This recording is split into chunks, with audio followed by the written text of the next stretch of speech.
BJ from Game Gumbo. I've got my guests here, Ian Zang and Aaron Wilson. We're talking spicy hot games, and one game that I'm very interested to hear what Ian said, because we have a copy in the Gumbo, is Masterword from Scorpion Masque. Correct. So this is the one that I chose because I featured it recently on my Twitch channel.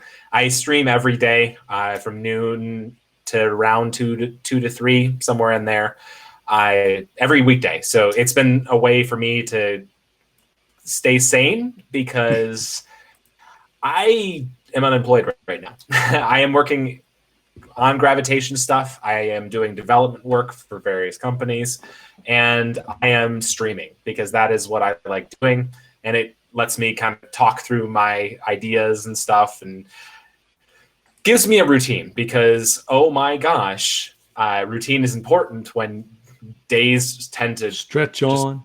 Oh my gosh. And especially now because Michigan is getting hit really hard with the coronavirus. So we're being very careful about like not going out and not getting together with our family because we just don't want to put people in danger. So I've been kind of cooped up, and I am an extreme extrovert. Like I will, if you ever see me at a convention, like I am everywhere. I'm everywhere all at once. I can't get enough of it. Like Aaron could probably attest the best to this. Like I am on like a high the entire weekend, and it's just a great thing. So being cooped up at home is not good for me. Right. So I've been streaming so that I can actually enjoy the company of people. And so I've had a couple people. I do this show Tuesday nights, man. Yep. Talk to people. And so I actually I bought Masterword because I love word games. I love word games. So tell the chat crew what's the game about? Because I've got an idea of, like a little pitch on it. I want to hear how you describe it. So have you ever played the old game Mastermind, where you're trying to guess the colors? That's exactly where I'm going. Mastermind. It's that, but with words. Mastermind with words. It's exactly how I described it last night. So one person has a word that they need to get the other people to get to, and there's a category that is known. So every clue card comes with. I actually have one right here that I can pull out. Look at these! Aaron, look at these bright colored markers, man. I mean, it's great.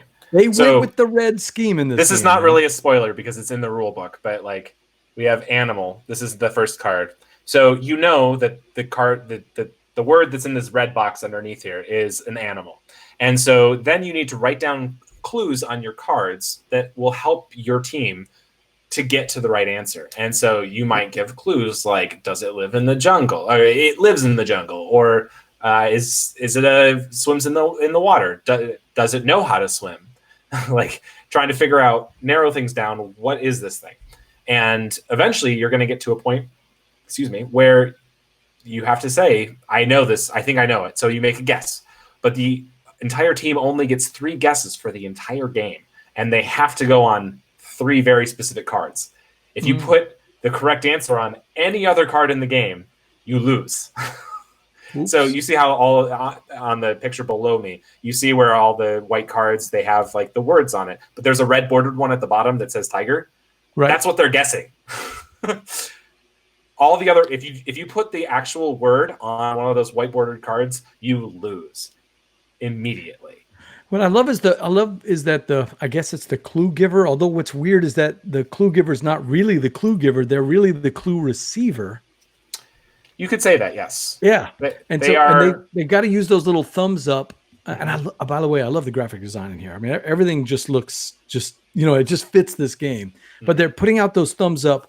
But you don't know which of the 3 guesses that you wrote are attributes that you wrote are the 3, right? So in the first row here, mammal, land, and fish, there are 2 check marks next to that. That means that 2 of those words are correct, and 1 of them is wrong, according to the guide.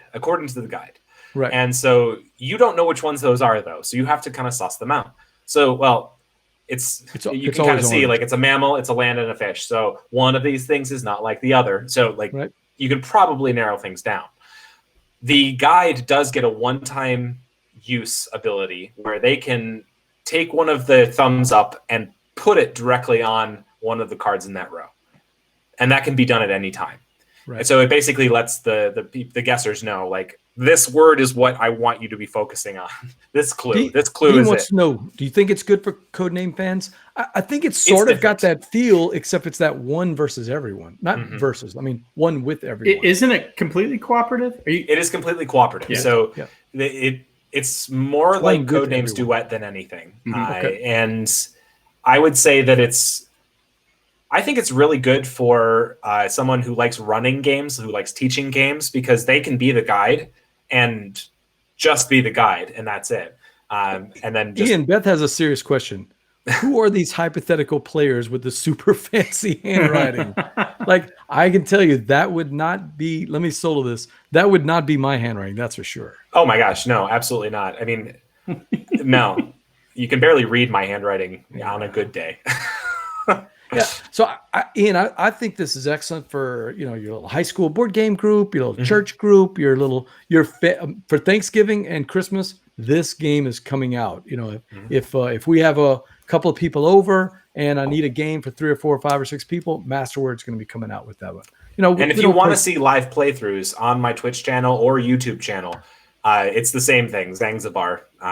I have replays of people I brought on guests, and we played through entire games on it. So you can definitely go check out the highlights there. YouTube is the same thing. So yeah, I'm looking to do more of those. If you get a chance, go down there and subscribe to twitch.tv Zangzabar. Go watch Ian make Gil upset. This game. Gil I didn't see that episode. What happened to Gil? I didn't see that one. He was like, just watch and see. Mickey Mouse doesn't have any hair on his face. He was so upset. I don't want to spoil it, so we'll make sure we do that.